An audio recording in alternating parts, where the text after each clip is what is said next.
Assalamualaikum warahmatullahi wabarakatuh dan selamat sejahtera. Saya Muhammad Faizi Zari bin Muhammad Faizal A20DW0232 akan menjadi wakil presentation untuk grup saya yang terdiri daripada Iskandar Hakimi bin Zulkifli A20DW1351, Muhammad Hanif Azri bin Azizan A20DW0185 dan Muhammad Adib Fahmi bin Roslan A20DW1101. Tajuk kami adalah untuk menghuraikan dan menjelaskan tentang kepentingan pengislaman sains dan teknologi terhadap aktiviti saintifik mesra alam. Pendahuluan. Sains dan teknologi telah berkembang seiring dengan corak pembangunan tamadun manusia di alam semesta ini. Sejarah tamadun manusia memerlukan usaha manifestasi nilai dalam skop perspektif mereka sendiri. Kenyataan di atas boleh dibuktikan dengan sandaran yang kukuh dengan maksud sains dan teknologi itu sendiri. Ia adalah nilai-nilai yang termasuklah pandangan budaya yang dibentuk oleh manusia itu sendiri. Sains dan teknologi telah berkembang dengan cara yang teratur berdasarkan objektif kajian saintifik. Inovasi dan penciptaan sains dan teknologi dipengaruhi oleh epistemologi dan metodologi. Ciri-ciri sains dan teknologi Islam. Nombor 1. Integrasi antara ilmu akal dan ilmu nakal, iaitu wahyu. Nombor 2. Berteraskan prinsip tauhid. Nombor 3. Alam sebagai pembawa mesej. Contoh aktiviti saintifik mesra alam. Contoh aktiviti saintifik mesra alam yang pertama ialah teknologi kereta elektrik atau hybrid yang dapat mengurangkan pencemaran udara seperti pembebasan asap karbon dioksida di atmosfera bumi. Hal ini demikian kerana pembebasan asap karbon monoksida yang terkandung dalam asap kenderaan menyebabkan udara kita tercemar dan akan membahayakan kesihatan lebih-lebih lagi yang menghadapi penyakit asma. Oleh itu, ahli teknologi telah membuat kajian untuk mengurangkan pencemaran asap di udara dengan mencipta sebuah kenderaan yang menggunakan kuasa elektrik. Kesannya, kita dapat meningkatkan kualiti udara di atmosfera bumi di samping dapat mengurangkan haba panas di muka bumi. Selain itu, kelebihan kereta hybrid ini ialah kos penyelenggaraan yang rendah.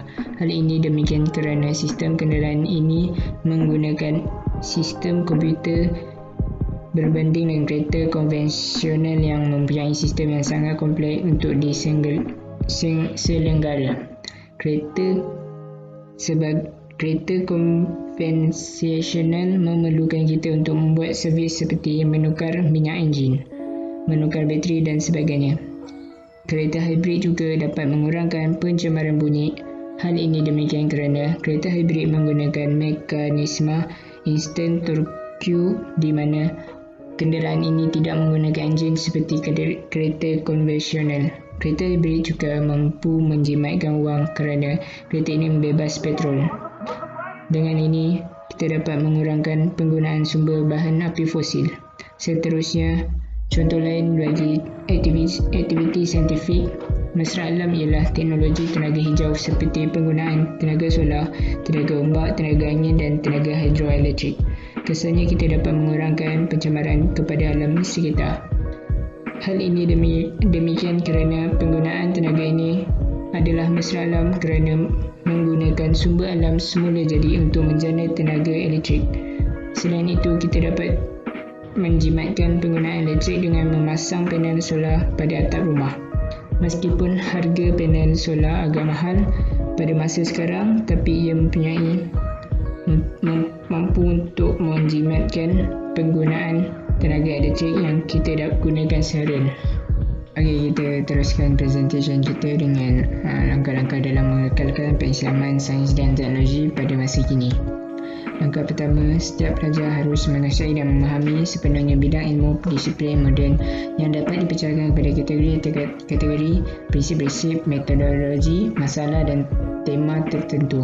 Langkah kedua, setiap disiplin ilmu moden harus ditinjau daripada aspek asal-usul dan perkembangan sejarah bagaimana matlamat bidang tersebut dikembangkan dan sumbangan-sumbangan utama disiplin tersebut. Langkah ini bagi memastikan bahawa orang Islam memahami dan menguasai disiplin-disiplin yang dikembangkan di Barat dan pakar-pakar Islam di dalam bidang tersebut memahami apa yang ingin diislamisasikan di dalam bidang disiplin tersebut. Langkah ketiga, mengaitkan Islam dengan disiplin moden. Langkah-langkah di atas dapat memahami sumbangan yang diberikan oleh warisan Islam di dalam disiplin-disiplin tersebut dan matlamat disiplin tersebut. Dan pada peringkat ini, disiplin moden yang mengandungi kaedah-kaedah, prinsip-prinsip, masalah, objektif, pencapaian dan kelemahan dapat dikaitkan dengan warisan Islam. Kesimpulannya, sains dan teknologi memberi banyak manfaat kepada kehidupan manusia pada masa kini. Oleh itu, manusia hendaklah menggunakan secara berhemah agar tidak melanggar etika sains dan teknologi berpandukan agama Islam.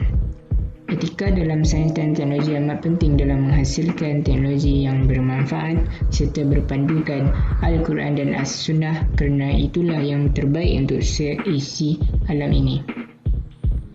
Etika tidak harus diabaikan kerana ia memberi kesan yang buruk kepada seluruh aspek kehidupan sekiranya tidak diperhatikan. Manusia akan lebih rakus apabila tidak mempraktikkan etika kerana mereka lebih mengikut hawa nafsu dalam melakukan kajian dan tidak berpandukan etika yang berlandaskan agama Islam. Harapan saya ialah manusia dapat mencipta sebuah teknologi baharu yang dapat memberikan kemudahan kepada masyarakat yang lain agar mendapat keberkatan dari Allah Subhanahu wa Ta'ala. Itu saja dari kumpulan kami. Terima kasih.